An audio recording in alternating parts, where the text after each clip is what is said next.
ಎಲ್ರಿಗೂ ನಮಸ್ಕಾರ. ನಾನು ನಿಮ್ಮ Suma Basavaraj. Welcome to my YouTube channel. ಎಲ್ಲರೂ ಹೇಗಿದ್ದೀರಾ? ಎಲ್ಲರೂ ಚೆನ್ನಾಗಿದ್ದೀರಾ ಅಂತ ಅಂದ್ಕೊತೀನಿ. ನೋಡಿ, ನಮ್ಮಮ್ಮ ಎಷ್ಟು ಚೆನ್ನಾಗಿ ಕಾಣಿಸ್ತಾ ಇದ್ದಾರೆ. 2 ಕಣ್ಣು ಸಾಲಲ್ಲ.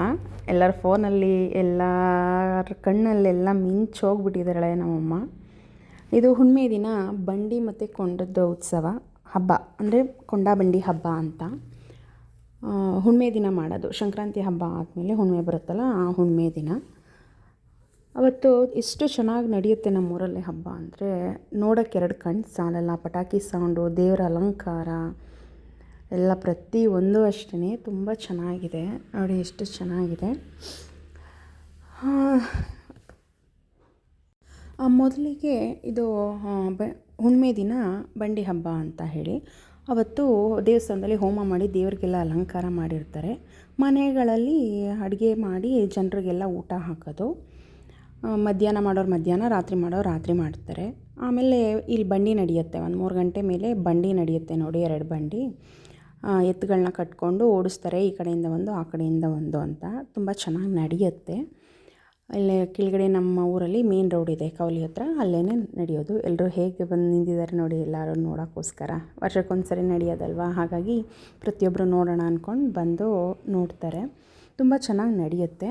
ಅಂದರೆ ಊಟಕ್ಕೆ ಹಾಕೋದು ಅಂತ ಹೇಳಿದ್ರೆ ಇಲ್ಲಿ ಬೇರೆ ಬೇರೆ ಜನಗಳು ಇದ್ದಾರೆ. ಅಂದರೆ ನಮ್ಮ ವಠಾರ ಅಲ್ಲದೆ ಬೇರೆಯವರು ಇದ್ದಾರಲ್ವ, ಹಾಗಾಗಿ ಅವರು ಈ ಹಬ್ಬ ಮಾಡಲ್ವಲ್ಲ. ಇದು ನಮ್ಮ ವಠಾರ ಆಗಿರೋದ್ರಿಂದ ನಾವು ದೇವರಟ್ಟಿ ವಠಾರದವ್ರು ಮಾತ್ರ ಇದನ್ನು ಮಾಡೋದು. ಅಂದರೆ ಬೇರೆಯವರು ಕೂಡ ನಮಗೆ ಸಪೋರ್ಟ್ ಮಾಡ್ತಾರೆ, ಇಲ್ಲ ಅಂತಲ್ಲ. ಅವ್ರುಗಳಿಗೆಲ್ಲರಿಗೂ ನಾವು ಮನೆಯಲ್ಲಿ ಅಡುಗೆ ಮಾಡಿ ಸಿಹಿ ಅಡುಗೆನ ಎಲ್ರಿಗೂ ಕರೆದು ಊಟಕ್ಕೆ ಹಾಕ್ತೀವಿ. ಈ ಸಾರಿ ನಾವು ಹಬ್ಬ ಮಾಡದೇ ಇರೋದ್ರಿಂದ ನಾವು ಮಾಡಿಲ್ಲ, ಹಾಗಾಗಿ ಅದು ವಿಡಿಯೋ ಮಾಡ್ಕೊಂಡಿಲ್ಲ ನಾನು. ಆಮೇಲೆ ಮಧ್ಯಾಹ್ನ ಆಗೋರು ಮಧ್ಯಾಹ್ನ ಮಾಡ್ತಾರೆ, ರಾತ್ರಿ ಆಗೋರು ರಾತ್ರಿ ಮಾಡ್ತಾರೆ. ಹಾಗಾಗಿ ಇದೆಲ್ಲ ಬಂಡಿ ಒಂದು 3 ಗಂಟೆ ಅಷ್ಟರಲ್ಲಿ ನಡೆಯುತ್ತೆ. ಫಸ್ಟ್ ದೇವಸ್ಥಾನದಲ್ಲಿ ಹೋಮ ಮುಗಿಸ್ಕೊಂಡು ಬರ್ತೀವಿ. ಆಮೇಲೆ 2 ವಂಶಸ್ಥರಿದ್ದಾರೆ, ಅವರೇ ಬಂಡಿ ರೆಡಿ ಮಾಡಿ ಕೊಡಬೇಕು. ಆ ಬಂಡಿನ ಇಲ್ಲಿ ಓಡಿಸ್ತಾರೆ ಎತ್ತುಗಳನ್ನ ಕಟ್ಕೊಂಡು. ಆ ಬಂಡಿ ಓಡಿಸೋ ನೆಪದಲ್ಲಿ ಎತ್ತುಗಳಿಗೆ ಹೊಡಿತಾರೆ ಆ ಮೂಕ ಪ್ರಾಣಿಗಳಿಗೆ. ಅಪ್ಪ ಎಷ್ಟು ಹೊಡಿತಾರೆ ಫಾಸ್ಟಾಗಿ ಹೋಗಲಿ ಅಂತ, ನಮಗೆ ಹೊಟ್ಟೆ ಉರಿಯುತ್ತೆ. ಅದೆಲ್ಲ ಆದಮೇಲೆ ಇನ್ನು ರಾತ್ರಿ 8:30-9 ಗಂಟೆಗೆ ಸ್ಟಾರ್ಟ್ ಮಾಡ್ತಾರೆ. ನೋಡಿ, ನಮ್ಮ ದೇವಸ್ಥಾನ ಜಗಮಗ ಅಂತ ಬೆಳಗ್ತಾ ಇದೆ ಅಲ್ವಾ. ಎಷ್ಟು ಲೈಟಿಂಗ್ಸ್ ಅರೇಂಜ್ಮೆಂಟ್ ಆಗಿದೆ. ಆಮೇಲೆ ಫ್ಲವರ್ ಡೆಕೋರೇಷನ್ ಎಷ್ಟು ಚೆನ್ನಾಗಿ ಮಾಡಿದ್ದಾರೆ. ನಮಗಂತೂ 2 ಕಣ್ಣು ಸಾಲಲ್ಲ ಅಪ್ಪ. ಇದು ಸ್ಟಾರ್ಟಿಂಗ್ ಒಂದು 9:30 ಅಷ್ಟರಲ್ಲಿ ಇಲ್ಲಿಗೆ ಬಂದಿದ್ದು. ಅಂದರೆ ಇಡೀ ಊರಿನ ಜನ ಎಲ್ಲ ಬಂದಿಲ್ಲ ನಮ್ಮ ದೇವಸ್ಥಾನದ ಹತ್ರ ನಿಂತ್ಕೊತಾರೆ. ಏಕೆಂದರೆ ದೇವ್ರು ಹೊರಡುತ್ತಲ್ಲ ದೇವ್ರ ಕಡೆಗೆ, ಹಾಗಾಗಿ ಅದನ್ನು ನೋಡೋಕ್ಕೋಸ್ಕರ ಎಲ್ಲರೂ ಬಂದು ನಿಂತ್ಕೊತಾರೆ. ಇದು ಸ್ಟಾರ್ಟಿಂಗ್ ಸ್ವಲ್ಪ ಬರ್ತಾ ಇದ್ದಾರೆ. ನಾವು ಸ್ವಲ್ಪ ಬೇಗ ಬಂದಿದ್ವಿ. ಒಳಗಡೆ ದೇವ್ರ ದರ್ಶನ ಮಾಡಿಕೊಂಡು, ನಮಗೆ ದೇವಸ್ಥಾನದಿಂದನೇ ದೇವ್ರು ಎತ್ಕೊಂಡು ಹೊರಡ್ತಾರಲ್ಲ, ದೇವ್ರು ಬರುತ್ತಲ್ಲ ಮೈ ಮೇಲೆ, ಅದನ್ನೆಲ್ಲ ನೋಡೋಕ್ಕೆ ತುಂಬ ಇಷ್ಟ. ಹಾಗಾಗಿ ಇಲ್ಲಿಗೆ ದೇವಸ್ಥಾನಕ್ಕೆ ಬೇಗನೆ ಬಂದಿದ್ವಿ. ಇಲ್ಲೆಲ್ಲ ದೇವ್ರಿಗೆ ಕಟ್ಟಿ ರೆಡಿ ಮಾಡಿದ್ದಾರೆ. ಚಿಕ್ಕಮ್ಮ ಮತ್ತು ದೊಡ್ಡಮ್ಮ ಇಬ್ಬರೂ. ಕರಗದಮ್ಮ ಅಂತ ಇದ್ದಾರೆ, ಅವರು ಕರಗ ಹೊತ್ಕೊಳ್ಳೋದು, ಅದು ಒಳಗಡೆ ಇದೆ. ಅಲಂಕಾರ ನೋಡಿ ಎಷ್ಟು ಚೆನ್ನಾಗಿದೆ. ನಮ್ಮಂತೂ ದೇವಸ್ಥಾನ ಬಿಟ್ಟು ಹೋಗೋಕ್ಕೆ ಮನಸ್ಸಾಗ್ತಿರ್ಲಿಲ್ಲ. 3 ದೇವ್ರುಗಳಿಗೂ ದೇವ್ರು ಬರುತ್ತೆ.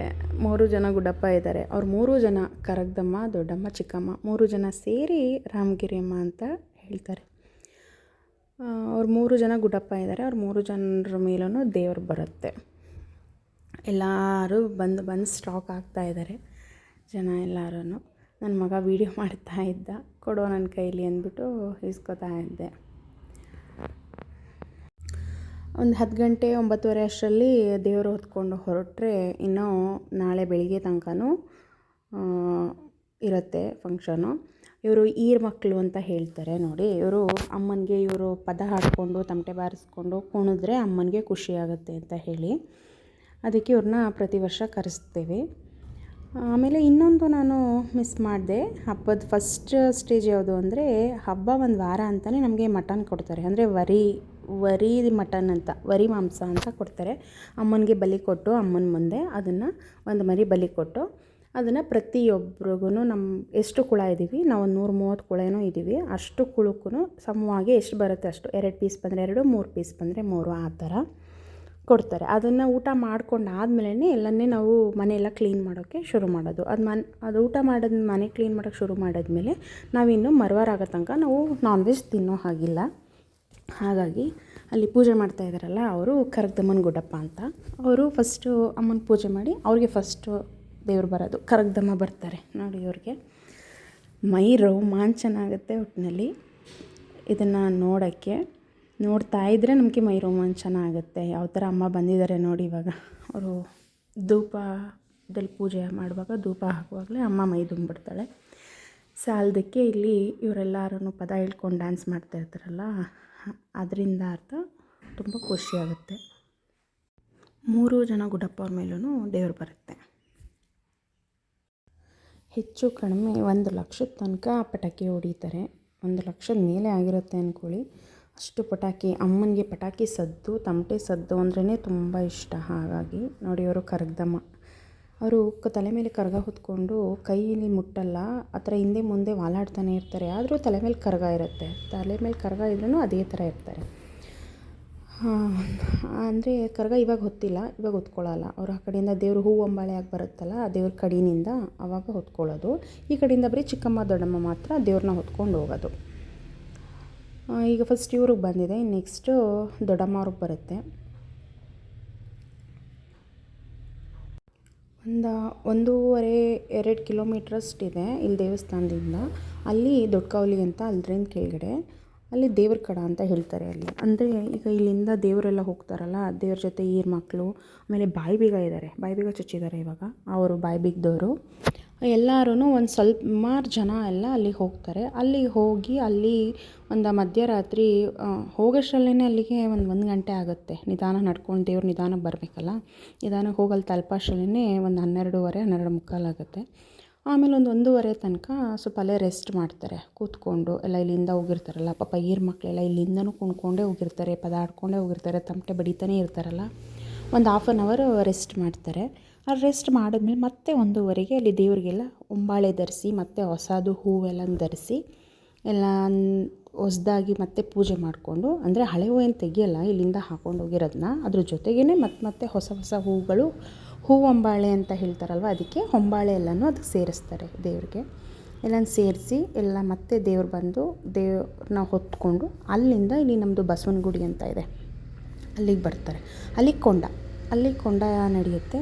ಅಲ್ಲಿ ಬಸವೇಶ್ವರ ಸ್ವಾಮಿಗೆ ಅಂದರೆ ಈ ದೇವ್ರ ಕಡೆಯಿಂದ ಬಸವೇಶ್ವರ ದೇವಸ್ಥಾನದ ಹತ್ರ ಬರೋಷ್ಟರಲ್ಲೇ ಬೆಳಗಿನ ಜಾವ 4 ಗಂಟೆ ಆಗಿಬಿಡುತ್ತೆ. ಏಕೆಂದರೆ ಮೈ ಮೇಲೆ ದೇವ್ರು ಬಂದಮೇಲೆ ತುಂಬ ನಿಧಾನ ಬರಲ್ಲ, ಬೇಗ ಅವ್ರಿಗೆ ಅಜ್ಜಿಗೆ ಒಂದೊಂದು ಕಾಯಿ ಹೊಡಿತಾನೇ ಇರಬೇಕು. ಈ ಹಬ್ಬ ಮಾಡುವಾಗ ತುಂಬ ತೆಂಗಿನಕಾಯಿ ಖರ್ಚಾಗುತ್ತೆ, ಪಟಾಕಿಗೆ ತುಂಬ ಖರ್ಚು ಮಾಡೋದು. ಹಾಗಾಗಿ ಆಮೇಲೆ ಇಲ್ಲಿ ಈ ಹಬ್ಬ ಮಾಡೋಕ್ಕೆ ನಾವು ಎಷ್ಟು 130 ಕುಳ ಇದ್ದೀವಲ್ಲ, ಅಷ್ಟು ಜನನೂ ವರಿ ಕೊಟ್ಟಿರ್ತೀವಿ. ಒಂದು ಕುಳಕ್ಕೆ ಇಷ್ಟು ದುಡ್ಡು ಅಂತ ನಾವು ಕೊಟ್ಟಿರ್ತೀವಿ. ಆ ದುಡ್ಡನ್ನಲ್ಲೇ ಇವೆಲ್ಲ ಹಬ್ಬದ ಖರ್ಚು ಮಾಡೋದು. ಅಂದರೆ ಬಾಯಿ ಬೀಗ ಇರೋರಿಗೆಲ್ಲ ಅವ್ರಿಗೆ ಎಳ್ನೀರು, ತಂಬಿಟ್ಟು, ಬಾಳೆಹಣ್ಣು ಅಂತ ಎಲ್ಲ ಕೊಡಬೇಕು.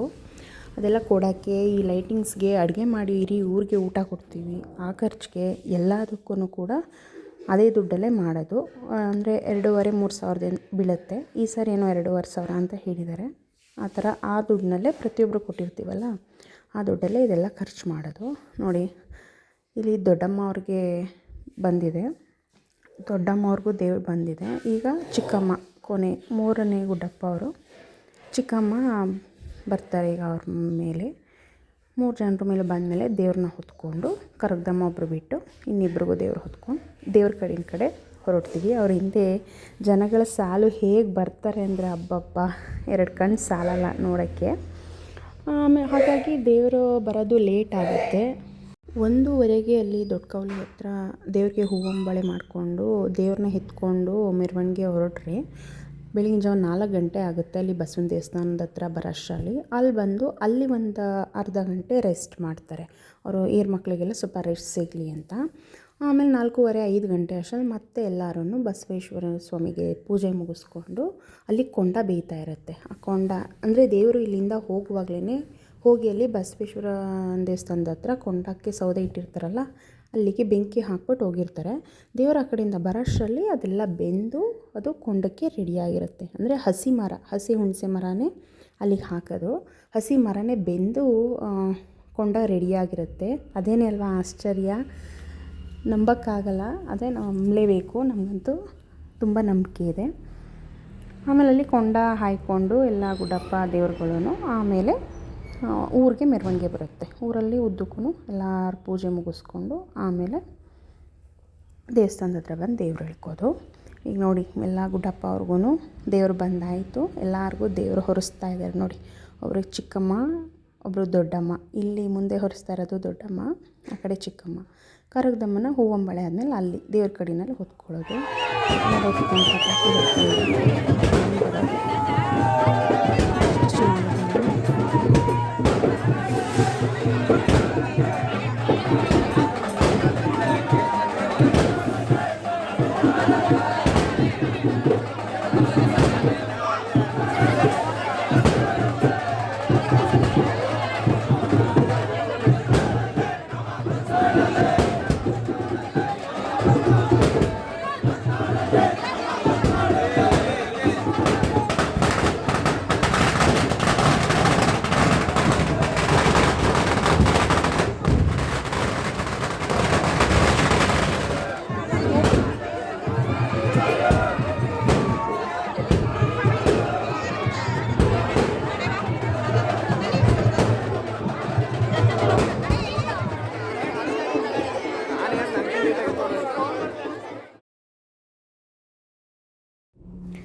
ಪಟಾಕಿನೇ ಹೇಳಿದ್ನಲ್ಲ, 1 ಲಕ್ಷದ ಮೇಲೇ ಖರ್ಚು ಮಾಡಿದ್ದಾರೆ ಪಟಾಕಿಗೋಸ್ಕರ. ನೋಡಿ ಎಷ್ಟು ಜನ ಸೇರಿದ್ದಾರೆ ಅಮ್ಮನ ನೋಡೋಕ್ಕೆ.